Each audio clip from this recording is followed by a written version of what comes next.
साजिश के तहत रेलवे ट्रैक पर मिले अज्ञात शव को आपराधिक मंशा से फर्जी दस्तावेज प्रस्तुत कर अपना पुत्र बताकर ले जाने वाले अभियुक्त सहित षड्यंत्र में सम्मिलित कुल 5 अभियुक्तों को इटावा पुलिस द्वारा गिरफ्तार किया गया। वरिष्ठ पुलिस अधीक्षक संजय कुमार वर्मा के पर्यवेक्षण, अपर पुलिस अधीक्षक नगर इटावा के मार्गदर्शन एवं क्षेत्राधिकारी नगर व थाना फ्रेंड्स कॉलोनी पुलिस द्वारा की गई कार्रवाई। थाना फ्रेंड्स कॉलोनी पुलिस टीम द्वारा सीसीटीवी कैमरे में चेकिंग की गई। इलेक्ट्रॉनिक एवं मैनुअल साक्ष्यों के आधार पर अभियुक्त हेतराम मित्तल पुत्र खंजाली लाल निवासी रामलीला रोड कोतवाली जनपद इटावा का नाम प्रकाश में आया। वांछित अभियुक्त हेतराम मित्तल टीबी अस्पताल के पास से किया गया गिरफ्तार। इटावा से स्टेट हेड विनीत कुमार की रिपोर्ट। मैं आपका और आज आप यहाँ पर पुलिस लाइन में आई है, क्या घटना घटित की थी आपके पति ने, क्या आपको जानकारी मिल पा रही है? सर मेरा नाम शिखा अग्रवाल है।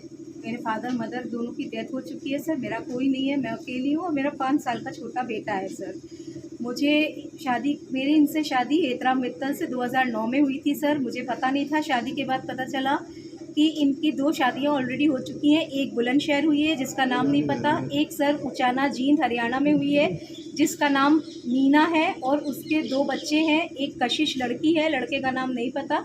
लड़की सर यही इतनी बड़ी होगी सर, 18-19 साल की लड़की है इसकी। 3rd मैरिज मेरे से हुई है सर। इस पहले हम लोगों ने एक बच्चा अडॉप्ट किया था, 3.25 साल का, उसकी डेथ हो गई। फिर सर हम लोगों की एक लड़की हुई थी 15 दिन की, उसकी डेथ हो गई सर। फिर अभी मैंने एक बच्चा अडॉप्ट किया है मेहुल, जो मेरा करंट बेबी है 5 साल का सर। मेरे फादर को 9 साल पैरालिसिस हुआ था, वो सर बेड पे थे, तो उनकी सेवा। फिर मेरी मदर भी बेचारी बहुत परेशान थी सर, उनकी सेवा। तो हम इसी में उलझे रहे सर। और उसके बाद मुझे 2021 में पता चला कि इसका और उस लड़की का कुछ अफेयर चल रहा है, क्योंकि सर पहले हम लोगों की दुकान थी बंसल मेडिको के नाम से, उसने वो दुकान ख़त्म कर दी। उसके बाद उसमें कंप्यूटर इंस्टीट्यूट खोला था सर। तो मम्मी मेरी बीमार थी, हम जा नहीं पाते थे सर। तो एक आध बार जैसे हम गए कभी थोड़ी देर के लिए, तो मुझे पता चला, तो कुछ लग रहा था कि हाँ कुछ चल रहा है। लेकिन फिर मेरी मदर जब मार्च 2021 में एक्सपायर हो गई, तो फिर सर मैं वहाँ दुकान पे बैठती थी जाके, तो मुझे थोड़ा क्लियर हुआ। फिर मैंने सर ऑब्जेक्शन उठाया, तो इन्होंने खूब मारा पीटा है, गैस का पाइप खोल दिया और बोला तुम दोनों को यही जला के मार देंगे, तुम्हें कौन बचाने आएगा, तुम्हारा कौन है। और उसके बाद सर मेरे बहुत मतलब लोहे की ग्रिल से सरर भी फोड़ दिया था सर, बहुत इसने टॉर्चर किया है सर। और फिर उसके बाद कोरोना पीरियड आ गया, दुकान बंद हो गई और इसने बोल दिया मेरे से कि उस लड़की से मेरा कोई संपर्क नहीं है। तो मैंने कहा चलो ठीक है, जैसे भी है। फिर सर पिछली साल पता चला कि वो लड़की भाग गई है, उसके पेरेंट्स ने इनके खिलाफ मुकदमा लिखवाया है।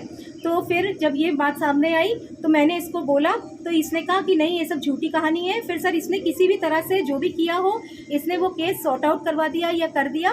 तो सर इसने मेरे को बोल दिया लड़की की शादी हो चुकी है, उसने बयान दे दिया है कि मेरा कोई रोल नहीं है और इसीलिए अब मैं फ्री हो चुका हूँ। ठीक है सर। फिर मैं कुछ बोल नहीं पाई क्योंकि मेरा छोटा बच्चा था तब, तो सर 3.5 साल का ही था वो, और उसके ऊपर भी अफेक्ट आ रहा था सर। वो भी थोड़ा डिप्रेशन में पापा पापा याद करता था। तो मैंने कहा चलो कॉम्प्रोमाइज़ कर लेते हैं। फिर इसने मुझे बोला और अगर तुम आवाज़ उठाओगी कुछ बोलोगी तो मैं तुम्हारे बच्चे को ले जाऊंगा या मार डालूंगा। तो मैंने कहा ये अगर ले जाएगा तो मेरे बच्चे को भेज देगा, और मेरे पास कोई भी नहीं है सर, इसलिए मैं चुप रही। लेकिन अभी जब ये आया इंसिडेंट, 7 तारीख से ये घर से गायब है और मुझे नहीं पता, इसका फ़ोन भी बंद है, ये कहाँ है। मुझे सारा मैटर थोड़ा थोड़ा पता चला और पूरा मैटर मुझे 16 तारीख को पता चला जब पुलिस ने मीडिया को बाइट्स दी कि ऐसा कुछ मैटर आया है। और 17 को जब पेपर में निकाला कि दीनदयाल और अभी कुमार सर, इसने हम लोगों की फैमिली में ये नाम बताया था कि मेरा नाम अभी है। तो इससे मुझे क्लियर हुआ कि कहीं ना कहीं कुछ तो गड़बड़ है सर। जैसे आपसे शादी उसने की थी, तो क्या आपकी प्रॉपर्टी के लिए शादी की थी? हाँ सर, ये प्रॉपर्टी के लिए ही शादी की थी सर। ये तो क्लियर कट अब दिख ही रहा है कि इसने काफ़ी पैसे भी मेरे बर्बाद किए, क्योंकि फादर जब पैरालिसिस हो गए थे तो सर मैं तो सेवा में ही लगी रहती थी, तो यही पूरा अकाउंट्स वगैरह हैंडल करता था। तो ये क्या करता था, कितने तो बोर्ड इसने यूनिवर्सिटियां बना रखी थी, पता नहीं सर क्या काम करता था ये। मैडम जैसे 2 शादियां इसने की थी, तो क्या उनकी जानकारी आप लोगों को नहीं थी? नहीं सर, शादी वो पत्नियां कहाँ हैं? सर मैंने बताया ना, अभी शादी के बाद पता चला, एक बुलंदशहर उससे डाइवोर्स हो गया और एक उचाना जींद हरियाणा उससे डाइवोर्स हो गया सर। तो क्या चौथी शादी करने की तैयारी में था आपका? सर वही हो रहा है सर, किया है इस लड़की से, चौथी शादी की होगी सर, मुझे नहीं पता सर। लेकिन ये मूल रूप से कहाँ का है? ये हरियाणा से बेसिकली बिलोंग करते हैं। इनके पेरेंट्स बीकानेर में रहते थे। इनके पेरेंट्स बहुत अच्छे इंसान थे सर, क्यों मैं झूठ बोलूँ किसी के लिए।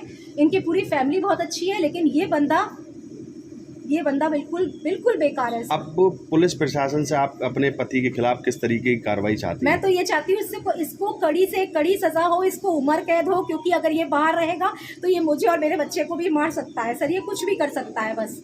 तो आपको क्या लगता है जो आपके 2 छोटे बच्चे पहले जिनकी मौत हो चुकी है, क्या उसमें इसका हाथ हो सकता है? नहीं सर, वो तो हाँ अब वैसे ही गए हैं सर। एक माइंड से प्रॉब्लम थी और एक पूरा ऑर्गन फेलियर हो गया अच्छा, था सर। ये बेसिकली ये क्या व्यवसाय करते थे? कुछ नहीं करते थे सर, ये 15 साल से कुछ भी नहीं किया इन्होंने।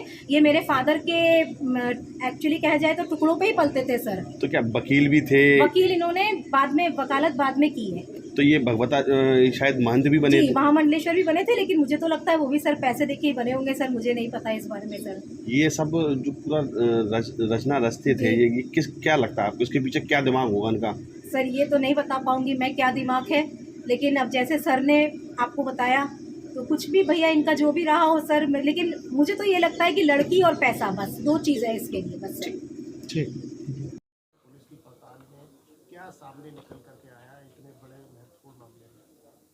देखिए, पिछले जनवरी के शुरुआती दिनों में एक अज्ञात शव फ्रेंड्स कॉलोनी जनपद इटावा में प्राप्त हुआ था और उसकी चूँकि अज्ञात शव था तो उसको जो है पोस्टमार्टम के लिए 3 दिन के बाद उसकी कार्रवाई होती है। हालांकि पुलिस ने उसको कब्जे में लेकर पंचायतनामा की कार्रवाई के बाद उसको मर्चरी में रखवा दिया गया था। उसी दौरान बीच में ही एक व्यक्ति 2 लोगों के साथ आते हैं और उसको क्लेम करते हैं कि ये मेरे किसी रिश्तेदार की बॉडी है और अतुल कुमार नाम से बताते हैं उसको, और दीनदयाल और क्या कहते हैं अभिजीत उर्फ अभी बन करके आते हैं और एक वकील स्वयं आते हैं, वो बॉडी को अपने कब्जे में लेते हैं, उसको अंतिम संस्कार के लिए ले जाते हैं हमारे पुलिस वालों से संपर्क करके। उसके बाद कुछ दिन बाद 2 से 3 दिन बाद 7 जनवरी को एक दूसरी पार्टी सोशल मीडिया और तमाम जगह जो फ़ोटो छपते हैं उस मृतक के, उसको देखने के बाद रूप कुमार नाम के व्यक्ति जो औरैया के रहने वाले हैं वो आते हैं कि ये मेरे भाई की बॉडी है। तब जाके कंट्रोवर्सी पैदा होती है। इसमें पुलिस अधीक्षक नगर, मेरे द्वारा पुलिस अधीक्षक नगर को इस गंभीर मामले की जांच दी जाती है। एसपीसीडी द्वारा इसकी गंभीरता से जांच की जाती है और कई तथ्यों को जब प्रकाश में आता है तो तदनुसार लगता है कि काफ़ी गंभीर अपराध हुआ है। कहीं न कहीं से जो बॉडी है, जो डेड बॉडी है, वो दूसरे लोग क्लेमेंट थे उनकी थी, प्रथम पक्ष वाले की नहीं थी। उसके पीछे क्या राज था, इसकी जांच की जाती है। जांच के बाद कुछ तथ्य प्रकाश में आते हैं जिसके आधार पर 419, 20, 468, 69 और 71 का अभियोग फ्रेंड्स कॉलोनी में दर्ज कराया जाता है उन लोगों के खिलाफ, जिसमें 2 लोग नामजद रहते हैं तथा एक अज्ञात व्यक्ति रहता है। उसके बाद पूरे प्रकरण में जब जांच की जाती है तो जांच में एक हेतराम मित्तल और दीनदयाल जो नाम था वो फारूक और फुरकान के रूप में एक व्यक्ति प्रकाश में आता है। साथ ही साथ अतुल कुमार जो नाम का व्यक्ति था वो फुरकान के रूप में उसका पहचान की गई, फुरकान असली नाम उसका है, और जिसको जो है मृतक दिखा के एक लड़की है जिससे विवाह करने के उद्देश्य से ये वकील साहब ने इस तरह से जो है पूरा रचना किया था, पूरी षड्यंत्र की रचना की थी कि ताकि उससे लीगली शादी कर सकें और अतुल कुमार को मृतक दिखा करके जब डेड बॉडी को वो उन्होंने अंतिम संस्कार किया उसकी सारे डॉक्यूमेंट्स तैयार कर सके ताकि उसको मृतक दिखा कर से अपनी जो है शादी कर सके उससे और अपने इसको लीगलाइज कर सके जो है। ये कितने दिनों से कोशिश कर रहे थे इस तरीके का प्लान कि अज्ञात सब उनके कब्जे में आए और फिर ये कहानी रची जाए आगे बढ़े? देखिए, इसमें ये जैसा कि जानकारी और पूछताछ से ज्ञात हुआ है कि 7-8 महीने से लगातार ये चाहे जहाँ सौदाह गृह होता था या मैं कहूँगा कि जहाँ शव का जहाँ अंतिम संस्कार किया जाता है वहाँ पर बराबर नगर पालिका के कर्मचारियों से जो पूछताछ से आया वहाँ संपर्क करते थे। साथ ही साथ जिस थाने पर डेड बॉडीज मिलती थी, जो शहर के थाने थे जहाँ अज्ञात शव मिलते थे, वो पूछते रहते थे कि डेड बॉडीज कोई डेड बॉडी अज्ञात मिली है क्या। तो जिसके आधार पर जब डेड बॉडी इनको मिली तो उसी आधार पर ये अपनी पूरी षड्यंत्र को जो इनके दिमाग में पहले से ही चल रहा था, जिन्होंने उसकी रचना कर रखी थी, उस षड्यंत्र को की परिपूर्ति के लिए और उसको परिणति देने के लिए इस तरह से उन्होंने पूरा षड्यंत्र रच करके इस तरह से डेड बॉडी को अतुल कुमार नाम का आधार कार्ड क्रिएट किया उन्होंने। आधार कार्ड जो कि आजमगढ़ का पहले था, जो कि जब विवाह हुआ था, विवाह अतुल कुमार नाम से उन्होंने करवाया था।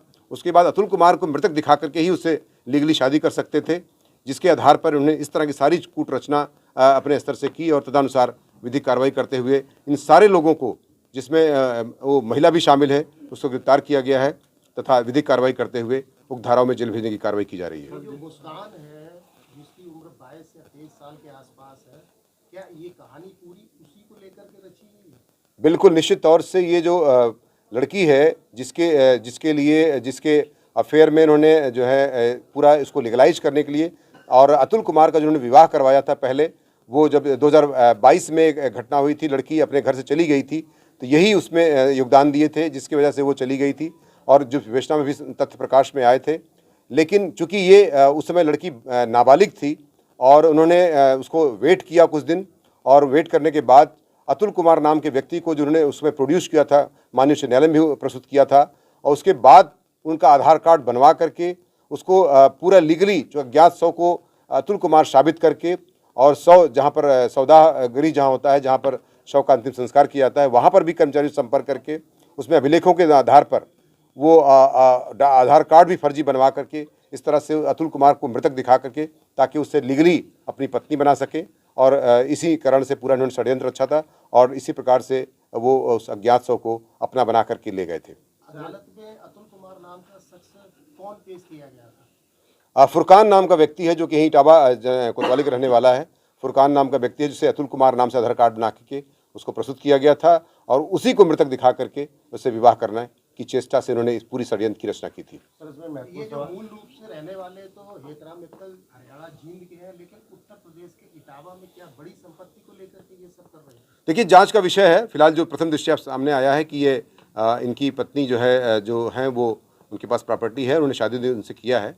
बाकी ये 15-20 साल से यहाँ पर निवास कर रहे हैं और जो सारा षड्यंत्र किया है निश्चित तौर से एक दूसरा विवाह करने के लिए की नीयत से इन्होंने ये सारा षड्यंत्र रचा था ताकि वो अपने जो उद्देश्य की उसकी पूर्ति षड्यंत्र पूर्वक कर सके। सर, एक सवाल है, ये जो नगर पालिका और पुलिस की मदद से 8 महीने से कर रहे थे सब अज्ञात सबकी तलाश में, इसमें क्या कहीं भूमिका है किसी नगर पालिका कर्मचारी या पुलिस की? नहीं, इसमें देखिए अभी प्रथम दृष्टया जो अभी तक के तथ्य जो सामने आए हैं उसमें अभी जो हमारे नगर पालिका के किसी व्यक्ति का ऐसा कुछ रोल अभी समझ नहीं आ रहा। फिर भी चूंकि एक लंबी तफ्तीश होने वाली है इसमें और सारे साक्ष्यों सारे पहलुओं पर इसमें जांच की जाएगी, उसी अनुसार से अगर पुलिस वाला भी कोई इसमें अगर शामिल है तो निश्चित तौर से उसके खिलाफ भी विभागीय कार्रवाई के साथ साथ और भी अनुशासन पर कार्रवाई की जाएगी। अभी तक क्या निकल गया है इसमें? अभी कुछ कर्मचारियों के नाम इसमें प्रकाश में आ रहे हैं जिनसे इनके संपर्क में थे इस वकील साहब के, जिनके आधार पर जांच के आधार पर कार्रवाई करने का मेरे द्वारा निर्देशित एसपीसीटी और सीओसीटी किया गया है। जिस तरीके का केस इटावा में आया है भाई साहब, जिस तरीके का केस यहाँ इटावा में ये सामने आया, क्या इस तरीके का केस आपने पुलिस सेवा में देखा है क्या? नहीं, ये तो मेरे देखिए, पुलिस सेवा एक ऐसी सेवा है जिसमें नए तरह के अपराध और नए तरह के तमाम ऐसी चीज़ें अनुभव में आती हैं। अभी फिलहाल इस तरह का कोई केस मेरे सामने अब तक नहीं आया था। निश्चित तौर से ये पहला केस इस तरह का मेरे सामने आया है।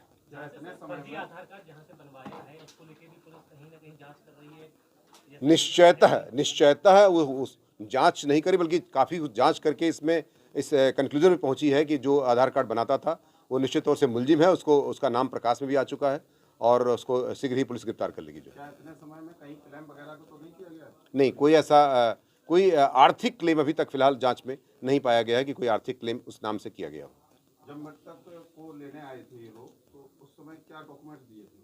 आधार कार्ड दिए थे और एक निवास प्रमाण पत्र दिए थे जिसके आधार पर जो है ये फर्जी पाया गया था, और नंबर भी दिए थे, मोबाइल नंबर्स, तो वो भी मोबाइल नंबर्स सही नहीं पाए गए थे। क्या इस कार्रवाई को लेकर पुलिस टीम को कोई नाम वगैरह भी दिया जाएगा? निश्चित तौर से इस पुलिस की चूँकि ये काफ़ी बड़ी सफलता है मैं कहूँगा, और ये काफ़ी इसमें षड्यंत्र था। इसमें मैं कहूँगा कि पूरे जो हमारी टीम लगी हुई थी, जो सर्विलांस की टीम लगी थी, एसपीसीटी, सीओसीटी, इनमें सभी ने काफ़ी बड़ा योगदान दिया है और देर तक पूछताछ करना और बार बार इसमें पूछताछ करना, कई पहलुओं पे जांच करना, निश्चित तौर से इसमें पुलिस टीम ने काफ़ी मेहनत किया है। इसके लिए मेरे द्वारा 15,000 रुपये का इनाम जो पुलिस टीम को दिया जा रहा है।